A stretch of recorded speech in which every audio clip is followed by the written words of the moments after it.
মার্কিন যুক্তরাষ্ট্রের দেয়া ট্যারিফ মোকাবেলায় সরকারকে সমন্বিত সহযোগিতার আশ্বাস দিয়েছেন বিএনপির স্থায়ী কমিটির সদস্য আমির খসরু মাহমুদ চৌধুরী।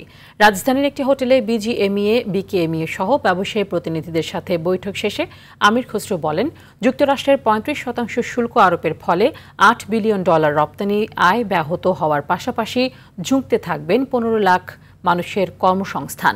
এর সাথে ক্ষতিগ্রস্ত হবে দেশের সামগ্রিক অর্থনীতি, যা বহন করার সক্ষমতা বাংলাদেশের নেই। শুল্ক আরোপের সাথে নিরাপত্তা সম্পর্কিত নানা বিষয় জড়িত থাকতে পারে মন্তব্য করে এ বিষয়ে সরকারকে জোরালো ভূমিকা রাখার আহ্বান জানান তিনি।